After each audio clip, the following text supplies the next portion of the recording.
Welcome back to the show, everybody. So while we're all trying to figure out how we fit in the equation as XRP retail investors after the SEC lawsuit shakes out with the clarity that we need, I feel like we can make a good case that the world is ditching the US dollar, giving even more credence to the idea and notion that we may see a multipolar-backed monetary system a lot sooner than any of us think, and it just may involve XRP. Here we go. Let's roll that beautiful intro.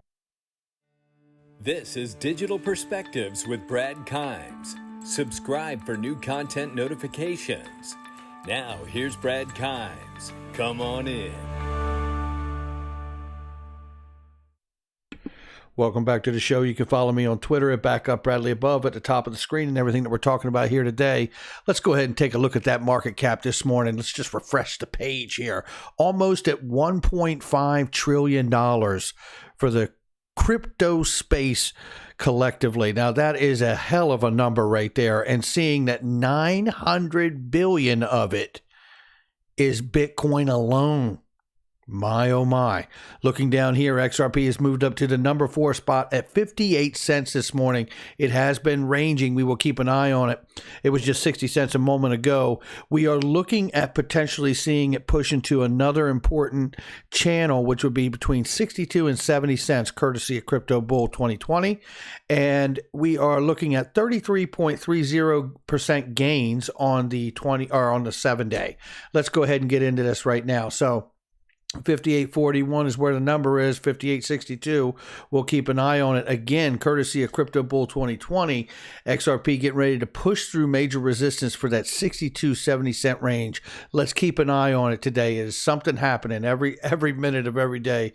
Now, this is a really great point, and I wanted to lay this down from XRP-Attorney, who makes a very good point here. What if the whole SEC lawsuit is one giant retail shakeout, a decoupling, if you will, from the retail sector? Because we know we made the case this morning that Ripple has made it abundantly clear that they are not consumer facing or retail facing in any way. So what if that is a part of this decoupling or shakeout? XRP Attorney asks, what if the institutional investors are plugging BTC in public but buying XRP in private? What if we think we're waiting on regulations, but we're just waiting on them to fill their bags in bigger than ours? Oh, that's a really great point. And I know that it may seem a bit cynical to some, but I tell you, if you've spent any time in this space, it makes sense to be cynical. More times than not, it seems to work out. But look, here's the bigger macro. Let's pull it back just a little bit. What we're really saying is, and what I'm certainly want to point to set this up before we move forward here, is that all of this that is happening and is restricting and handicapping U.S. investors here in the retail side of the market, while we're hearing deliberations or backroom talks about potential settlements that really could be leaning into the idea that the way you buy it and attain it, XRP, way you buy it, attain it, hold it, may change. It may change. You know what? And it may not. Let's keep that in mind, right? But we're trying to entertain the possibilities and potential outcomes of this thing so we can be better prepared should we see one of these scenarios play out. Right? That's the bigger thing. So as we move forward and really try to understand this for ourselves, let's look at what's happening at the international level with the world and how many different countries who are not a fan of the US dollar being the global reserve status. And let's just get some of that narrative and understand what's going on between governments and countries and the IMF. And this is a talk from last summer from the IMF about debasing the dollar, the US dollar, and other dominant currencies, and how to debase them or devalue them from an external adjustment to the exchange rate peg for which they sit. That's right. Breaking that down, that means how do we take a dollar and turn it into 70 or 60 cents against every other pair that it sits against in the world and not create spillover shocks because we did that? That's what the conversation's about here. And what you're going to hear is Barry Eichengreen talk for just a few seconds here about the 21st century Triffin dilemma issue with the U.S. dollar being a national currency and serving as the global reserve currency. Let's listen. And the second part of the question would be, what do we have to do to get out of this position of dollar dominance? Because it has the undesirable effect of weakening monetary policy. And it will run up sooner or later against the 21st century Triffin dilemma problem. And there it is. And that is the IMF just 6 months ago or 5 months ago having a conversation about the idea of ditching the U.S. dollar as the global reserve currency. Now, don't believe me when I say it, but you might want to start believing the IMF and the fact that they're having webinars and conferences about the fact that they're saying it and that they want it to go away. Now, let's listen to another little spot in here. It is at 18 minutes and 4 seconds. And you're going to hear this other gentleman on the panel with the IMF conference here. And he is going to address the idea of how China at the time was looking to ditch the U.S. dollar and to go off peg. And he has an accent, so it may be hard to hear that he's saying peg, but that's what he's talking about, how you peg to the U.S. dollar and about how so many other countries in the world peg their dollars to the U.S. dollar. Very, very complex when you get into that scenario of devaluing the U.S. dollar.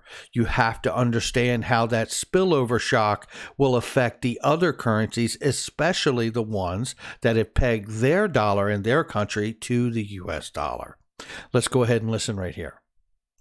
And so what's interesting actually in the current world architecture is that China, the biggest trade partner of most countries, is actually doing a systematic peg to the dollar, right? And in that sense, it's not just the weight of the US and the trade of the US that kind of incentivizes firms to use the dollar, but it's also the fact that they trade a lot with China, buy imported inputs from China, which is also pegged to the dollar, and many, many other countries also pegged to the dollar. And in that sense, we're in this stable equilibrium where dollar is used both by firms and as an anchor by the government. And so the interesting question is how this equilibrium might start to adjust as, for example, China goes off the peg from the You're saying going off the peg from the U.S. dollar.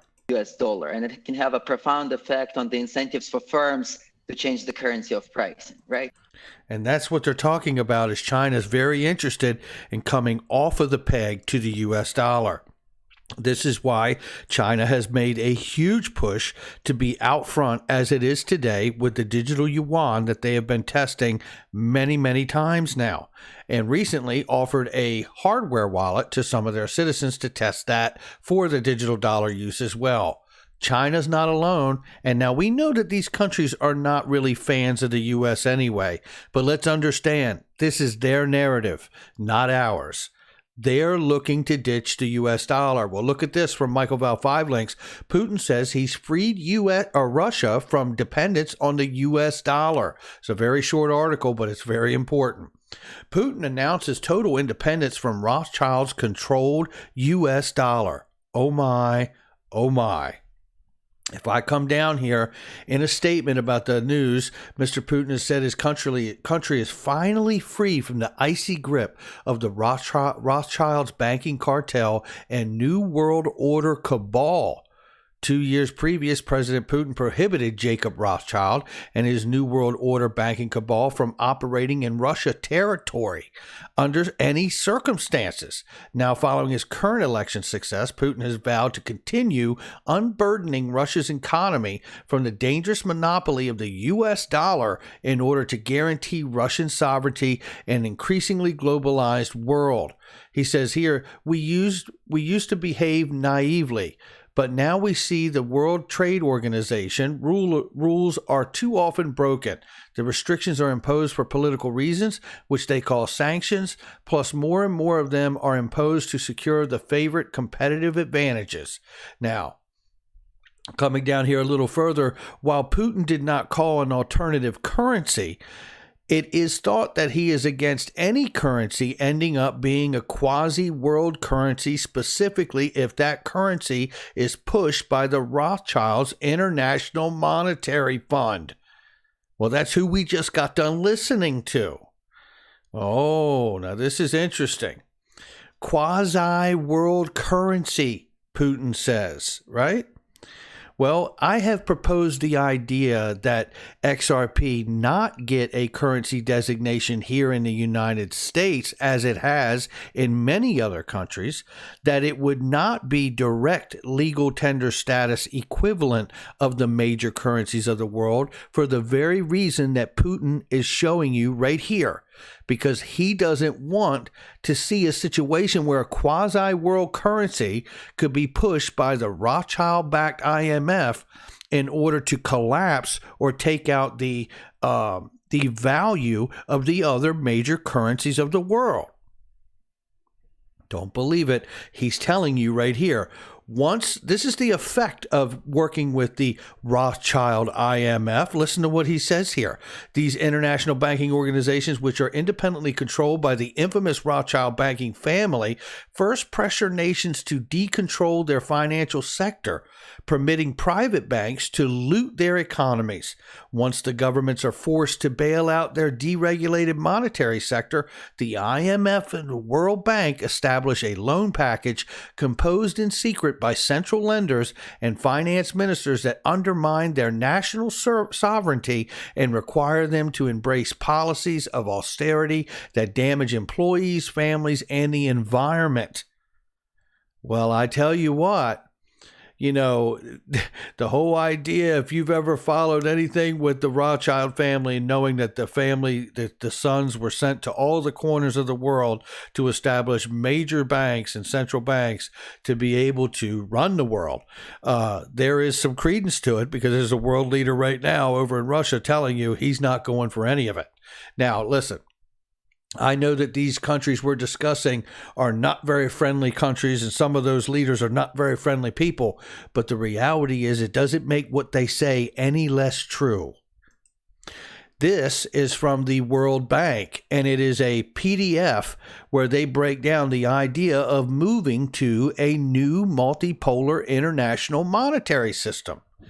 I have to ask the question, after hearing Oleg and Barry Eichengreen talk about the problem with the Triffin dilemma, and hearing Putin talk about getting the Rothschild and the IMF out of the way and not having that threat there to their country and their dollar, and the idea that China's looking to ditch the US dollar.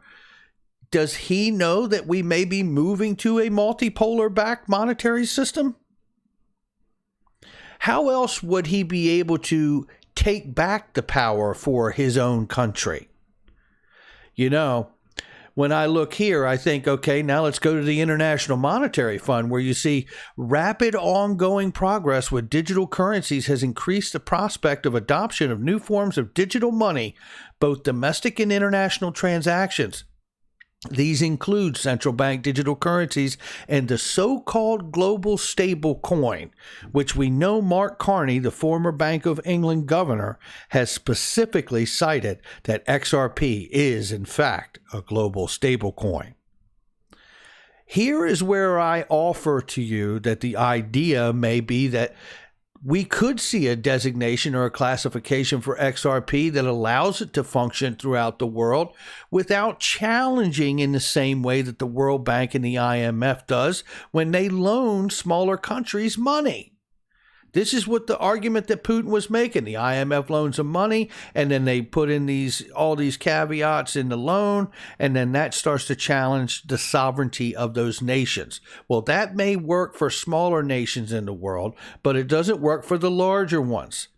And the larger ones could go to an asset-backed system of dollar, gold, and other assets and agree to match that across the world with the other central banks and use a bridge currency, which could effectively be looked at as an electronic bond, or they could just call it a convertible virtual currency that does not get the same designation of legal tender status cash of currency around the world, fiat money. It could be a slightly different different designation that allows it to operate throughout the world for all the countries, but satisfies each country and their leaders and their governments that they will not be in risk of losing their sovereignty to their nation or their currencies.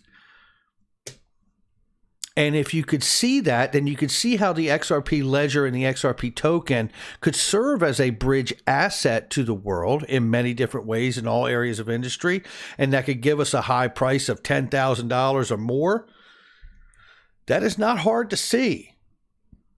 I could also see how the argument is made from Russia and China, if they were to accept a quasi-world currency bridge asset, they would do it only because it does not have the same legal status or equivalent that their currency does, creating an insulary firewall at the same time as acting as a bridge asset.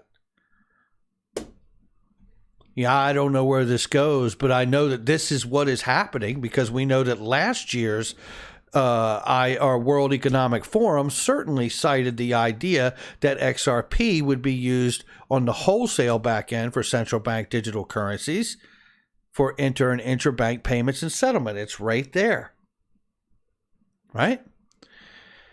And then looking at this, I have to say to myself, okay, well, then there's the other idea, because on line 82 of the SEC lawsuit against Ripple for being an unregistered security, they note here, Ripple also undertook to achieve its goal of widespread distribution of XRP by exchanging XRP for non-cash consideration, such as labor and market-making services.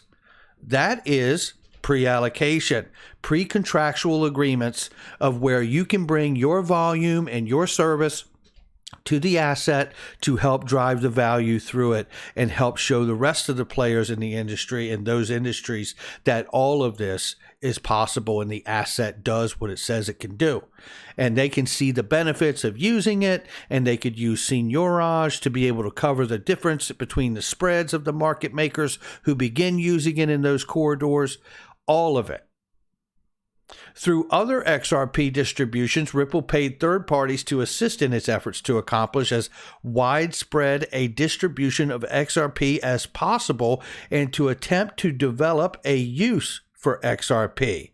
Because at the end of the day, I don't care what you have, but unless everybody says it's money, it ain't money. And that certainly means it could also be a bond, an electronic bond that has utility.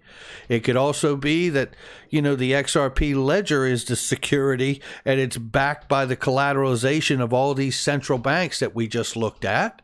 And that could certainly play a role as well. We could see that as well. All of them backing the ledger with everything they're doing to launch the issuance of stable coins and CBDCs on the XRP ledger open source technology. Well, I don't find it a coincidence at all, because the SEC is well aware of the widespread distribution of XRP that's taken place for non-cash consideration and market-making services in exchange. You bring your volume of your business onto the ledger and we'll give you X amount based on the volume that you had and probably a projected volume of however many years down the line. All I know is that I do not find it a coincidence at all that all of this is taking place, and these narratives that are happening from the IMF and the World Bank and these different leaders from China and Russia about getting off of the US dollar, and the notion of us, particularly speaking, moving to the idea of let's say a global stable coin to act as a bridge currency to all the money, as they say at Ripple and the ILP. This is starting to take shape. And just maybe not only about legal precedent from the SEC, this may not be just about getting legal precedent from the SEC for all of us to have the clarity we need, but it also may be about using the SEC as the firewall to decouple from the retail investor and begin to move in the direction it was actually intended to be from the very beginning.